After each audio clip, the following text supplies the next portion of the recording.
നമസ്കാരം. ഫുക്രിയിലേക്ക് സ്വാഗതം.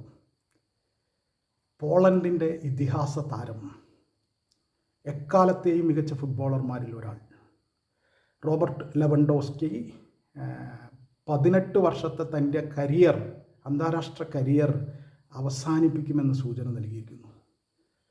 ലെവൻഡോസ്കി എന്ന് പറഞ്ഞാൽ ആധുനിക ഫുട്ബോളിലെ ഏറ്റവും മികച്ച കളിക്കാരിൽ ഒരാളാണ്. പോളണ്ടിൽ ജനിച്ചു എന്നുള്ളതുകൊണ്ട്, പോളണ്ടിന് വേണ്ടി കളിക്കുന്നു എന്നുള്ളത് കൊണ്ട് ഒരുപക്ഷെ പലരെയും പോലെ ലൈബീരിയയ്ക്ക് വേണ്ടി കളിക്കേണ്ടി വന്ന ജോർജ് വീയും ദ്രോഗ്ബയെ, ഐവറി കോസ്റ്റിന് വേണ്ടി കളിക്കേണ്ടി വന്ന ദ്രോഗ്ബയെ കുറിച്ച് പോലൊക്കെ ഉള്ള ഒരുപക്ഷെ അപ്രസക്തമായ, ലോക ഫുട്ബോളിൽ അപ്രസക്തമായ ഒരു ടീമിൻ്റെ ഭാഗമായി എന്നതുകൊണ്ട് വലിയ നേട്ടങ്ങളിലേക്ക് പോകാതിരുന്ന, വലിയ ശ്രദ്ധയിലേക്ക് പോകാതിരുന്ന ഒരു ഇതിഹാസ താരമാണ് ലെവൻഡോസ്കി. അത് ക്ലബിലെ ഫുട്ബോളിലായാലും ശരി, അന്താരാഷ്ട്ര ഫുട്ബോളിലായാലും ശരി. 2008 20ാമത്തെ വയസ്സിൽ ലെവൻഡോസ്കി പോളണ്ടിന് വേണ്ടി അരങ്ങേറി. 18 വർഷം ഫുട്ബോളിൽ 18 വർഷം എന്നൊക്കെ പറയുന്നത് വലിയ കാലയളവാണ്. കാരണം അതിനുള്ള ശാരീരികക്ഷമത, കായികക്ഷമത പുലർത്തിയ പ്രതിഭ കൊണ്ട് നമ്മളെയൊക്കെ അത്ഭുതപ്പെടുത്തിയ ഒരു താരം റോബർട്ട് ലെവൻഡോസ്കി. അദ്ദേഹം വിരമിക്കുന്നു എന്ന സൂചനയാണ് ഇപ്പോൾ നൽകിയിട്ടുള്ളത്. കഴിഞ്ഞ ദിവസം യൂറോപ്യൻ മേഖലയിൽ നിന്നുള്ള പ്ലേ ഓഫിൻ്റെ ഫൈനലിൽ സ്വീഡനോട് തോറ്റു പോളണ്ട്. അതോടെ ലോകകപ്പ് കളിക്കാം, തനിക്ക് ഒരു അവസാനമായി ഒരു ലോകകപ്പ് കളിച്ച് വിരമിക്കാമെന്ന ലെവൻഡോസ്കിയുടെ സ്വപ്നം തകർക്കപ്പെട്ടു. ആ പ്രതീക്ഷ, ആശ എല്ലാം നഷ്ടപ്പെട്ടു. 3-2 സ്വീഡനോട് തോറ്റത് പോളണ്ട്. അപ്പോൾ തന്നെ അദ്ദേഹം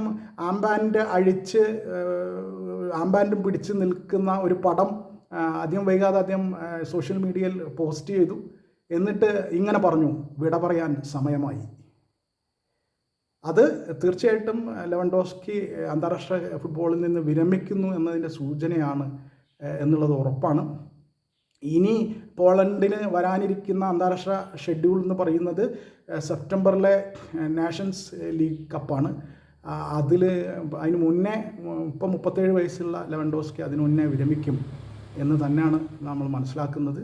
അങ്ങനെയാണെങ്കിൽ ആധുനിക ഫുട്ബോളിലെ ഏറ്റവും വലിയ ഇതിഹാസങ്ങളിലൊന്ന് ഫുട്ബോളിനോട് വിട പറയുന്നു എന്ന് നമ്മൾ മനസ്സിലാക്കണം.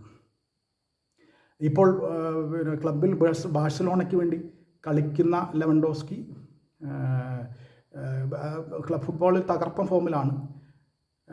പക്ഷേ അദ്ദേഹം പറയുന്നത് ശരിയാണ്. ഒരു പ്രായമായി, സ്വരം നന്നാവുമ്പോൾ പാട്ട് നിർത്തുക എന്ന് പറയുന്നത് പോലെ അവസാനിപ്പിക്കാൻ നേരമായി എന്ന്, വിട പറയാൻ സമയമായി എന്ന് ലെവൻഡോസ്കി പറയുമ്പോൾ ലെവൻഡോസ്കിയേക്കാൾ നന്നായിട്ട് അത് മനസ്സിലാക്കാൻ വേറെ ആർക്കും പറ്റില്ല. ഈ 18 വർഷത്തെ കരിയറിൽ 165 മത്സരങ്ങൾ പോളണ്ടിന് വേണ്ടി കളിച്ചു ലെവൻഡോസ്കി. 89 ഗോളാണ്. 165ൻ്റെ 89, അതായത് 50% കൂടുതലാണ് ഗോൾ സ്കോർ ചെയ്തിട്ടുള്ളത്. മനസ്സിലായില്ലേ? അതൊരു ചെറിയ അനുപാതമല്ല ഫുട്ബോളിൽ. 89 അന്താരാഷ്ട്ര ഗോളടിക്കുക, അതും പോളണ്ടിൻ്റെ ഭാഗമായി 165 മത്സരങ്ങളിൽ നിന്ന്. ഏതാണ്ട് 2 കളിയിൽ 1 ഗോള്, അതിൽ കൂടുതൽ അടിച്ചിട്ടുണ്ട്. 2 കളിയിൽ 1 ഗോൾ മിനിമം അടിച്ചിട്ടുണ്ട് ലെവൻഡോസ്കി. അതൊരു ചെറിയ കണക്കല്ല. ആധുനിക ഫുട്ബോളിൽ മെസ്സിയെയോ നെയ്മറെയോ റൊണാൾഡോയെ പോലെ തന്നെ കണക്കാക്കപ്പെടേണ്ട ലെവൻഡോസ്കി, ആ ലെവൻഡോസ്കി കളി നിർത്തുന്നു എന്ന് പറയുമ്പോൾ കളിയെ സ്നേഹിക്കുന്ന എല്ലാ മനുഷ്യരും, അത് ഏത് രാജ്യത്തിൻ്റെ ആരാധകരും ആയിക്കോട്ടെ, നമുക്ക് വേദനിക്കും. ലെവൻഡോസ്കി ആ കളി നിർത്തുന്നു എന്ന് പറയുമ്പോൾ നമുക്ക് നെഞ്ചിൽ ആരോ കുത്തിയതുപോലെ തോന്നുന്നു. അപ്പോൾ ലെവൻഡോസ്കി 2 ലോകകപ്പുകളാണ് പോളണ്ടിന് വേണ്ടി കളിച്ചത്. അതിൽ 2022 സ്വന്തം ടീം പ്രീ ക്വാർട്ടറിലെത്തി. കളി പ്രീ ക്വാർട്ടറിലെത്തിയതാണ് അതിൻ്റെ മികച്ച നേട്ടം.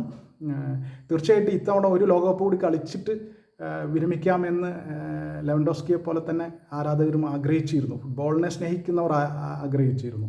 പക്ഷേ ലെവൻഡോസ്കി അത് സാധ്യമായില്ല. സ്വീഡനോട് പ്ലേ ഓഫിൻ്റെ ഫൈനലിൽ വളരെ ക്ലോസ് ആയ, വളരെ നാരോ മാർജിനിൽ, നേരിയ മാർജിനിൽ തോറ്റ് 2-3 ഗോളുകൾക്കാണ് തോറ്റത്. അത് വലിയ ശക്തമായ പോരാട്ടം നടത്തിക്കൊണ്ട് തന്നെയാണ് ലെവൻഡോസ്കിയുടെ പോളണ്ട് പിന്മാറിയത്. ലോകകപ്പിന് കളിക്കാൻ കഴിയില്ല ലെവൻഡോസ്കിക്ക് എന്നത് വേദനിപ്പിക്കുന്നതാണ്. പക്ഷേ അദ്ദേഹം ഫുട്ബോളിനും ആരാധകർക്കും ഫുട്ബോളിനെ സ്നേഹിക്കുന്നവർക്കും നൽകിയ നിമിഷങ്ങൾ, മനോഹര നിമിഷങ്ങൾ മറക്കാൻ പറ്റുന്നതല്ല. അത്രയും ഗംഭീരനായ ഒരു കളിക്കാരൻ, അസാധാരണ പ്രതിഭയുള്ള ഒരു കളിക്കാരൻ. അയാൾ മിക്കവാറും വിരമിക്കാൻ പ്രഖ്യാപിച്ചിട്ടില്ല, ഔദ്യോഗികമായി പ്രഖ്യാപിക്കുന്ന ദൂരം അകലെയല്ല, സമയം അകലെയല്ല എന്ന സൂചന അദ്ദേഹം നൽകിക്കഴിഞ്ഞു. അദ്ദേഹം തന്നെ പറഞ്ഞു കഴിഞ്ഞു വിട പറയാൻ സമയമായി എന്ന്. ആ അർത്ഥത്തിൽ ആധുനിക ഫുട്ബോളിലെ, മോഡേൺ ഫുട്ബോളിലെ മെസ്സിയെയും റൊണാൾഡോയെയും നെയ്മറെയൊക്കെ കാണുന്നുള്ളൂ. പക്ഷെ ലെവൻഡോസ്കി കൂടി ഇതിലുണ്ടെന്ന് ഫുട്ബോളിനെ സ്നേഹിക്കുന്ന എല്ലാവർക്കും അറിയാം. ഫുട്ബോളിനെ നിരന്തരം പിന്തുടരുന്ന, നിരന്തരം ഫോളോ ചെയ്യുന്ന എല്ലാ മനുഷ്യർക്കും അറിയാം ലെവൻഡോസ്കിയും ഈ നിരയിൽ സ്ഥാനം പിടിക്കാൻ തക്ക പ്രതിഭയുള്ള ഒരു കളിക്കാരനാണ് എന്നുള്ളത്. അത് തെളിയിക്കപ്പെട്ടിട്ടുള്ളതാണ്, അത് വെറുതെ വാചകമടിയല്ല. ആ കളി ഇനി നമുക്ക് ക്ലബ് ഫുട്ബോളിൽ തുടർന്നും അദ്ദേഹത്തിൻ്റെ കളി കാണാൻ കഴിയും. അങ്ങനെയെങ്കിലും നമുക്ക് ആശ്വസിക്കാം. എന്തായാലും ലെവൻഡോസ്കി മിക്കവാറും വിരമിക്കൽ സൂചന നൽകി കഴിഞ്ഞാൽ അദ്ദേഹം അധികം വൈകാതെ വിരമിക്കൽ പ്രഖ്യാപിക്കും എന്ന് തന്നെയാണ് പ്രതീക്ഷിക്കുന്നത്.